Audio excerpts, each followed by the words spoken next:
Hello and welcome to the next part of my video series on how to fly the 737. This is part 2 of using the GPS, and I'm assuming that you've watched part 1, or if you haven't done that, you're not going to. This might not make a lot of sense. Although this series of videos is about flying the 737, I'm actually going to do this mostly on the pop-up, which is up on the screen as you can see just now.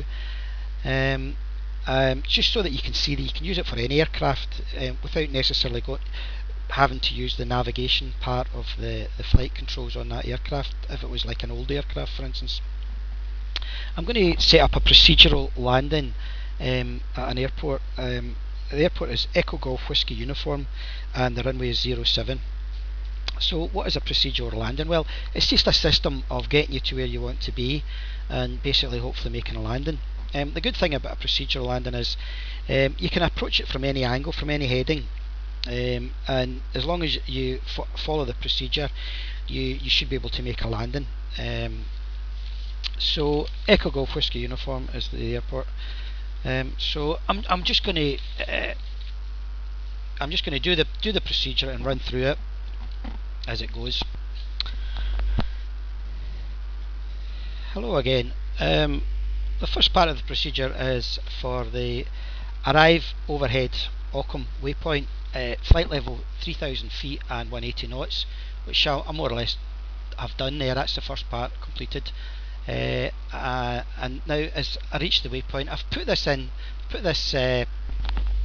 course into Flight Sim Planner just to make it a wee bit simpler on me, but you could obviously put these waypoints in manually. So as I get overhead Occam, I turn direct onto BUR waypoint, which is the next waypoint, and the other part was to reduce speed to 160 knots and altitude to 2000 feet, which I'm just doing now.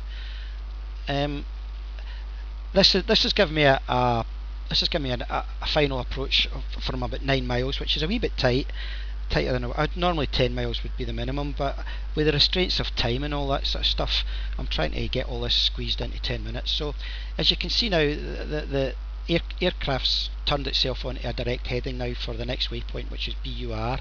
And the other part of my procedure was to change this from a nav heading, I'm using the GPF nav heading, onto a bug heading, so that I can change the nav and the thing won't start swinging around. So I'm bringing the nav bug up, you can just see it there, to the runway, the heading that we're on just now, and I'm now changing the heading, changing it to heading, and that's the next part of the procedure. So as you can see, I'm proceeding down the procedural heading. So I'm heading towards BUR. I'm now going to just change to the airport, which is Echo Golf Whiskey Uniform. Now what I'm looking for is the one I'm watching is this bearing. Now I know the runway bearing is 070 degrees, so the idea is to turn in and pick up this 070 degrees heading. As you can see, it's going quite quickly, and I'm very close to the airport. There is 062 degrees, so I'm just going to start turning now in towards, I'm turning my heading now 070 degrees, or I might just do 060 degrees. Now I'm very close to the airport, so as I turn on to 060 degrees, I'm hoping that I'll actually be able to see the runway. I'm just going to put that in it. Alright, that's me, 067 waypoint. So I'll do about 060. I'm a wee bit short of it. There it's on 070 now, so if I change it to 070, 071 is the direct track. So if I follow that red line now, basically it should take me right onto the runway. Going to reduce speed to 150 knots, and I'm just going to descend slightly, just so that I hope I can, well, if I've done this properly, the runway should be just dead ahead, and it should just simply be there's the runway there. It's not quite dead ahead, so I'll put it onto more like 0. I mean, I should be following this red line anyway. It's the 070 radial, or it's 71 now. But basically, I've got to get on that red line.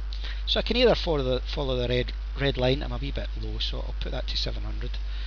These are called VASI lights. If you see all reds, you're too low, and if you see all whites,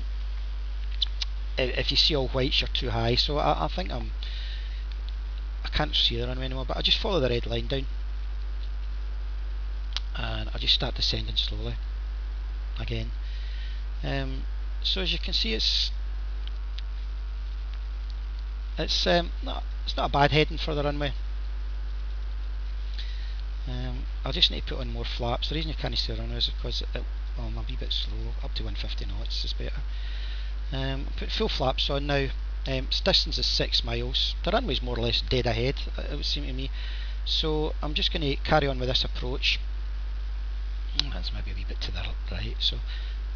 So I'm more or less just doing a visual approach now. So it's brought me in to be able to do a visual approach. So you can follow the line down. You see, if I was to intercept that red line, that's more or less going to bring me to the same place. So I'm at 5 miles now, still a bit low, so 150 knots. Gear down. If you get this annoying message thing flashing in the box, just push the message and hold it for a couple of seconds, then it goes off, and you won't see it again. So I'm just positioning visually now. As you can see, the first white light's coming up, so I'm getting more or less to the correct height for the altitude, for the distance out speed's 149. So I'll just put my flaps to full. It's quite a short runway here, so I'm just going to increase my descent rate a little bit because I'm nearly all whites now. And I'm just about ready to knock the autopilot off. What distance am I at? 2 miles. So just reduced to 145 knots. Increase. I'm just making alterations all the way down, just more or less, so that when I finally I've put the throttle down to 0, and I'm just about ready to 1 mile out. I'm just about ready to knock that. Okay, auto throttle off, autopilot off. Using the joystick now, throttle right back, and still a wee bit high. There's runway 7.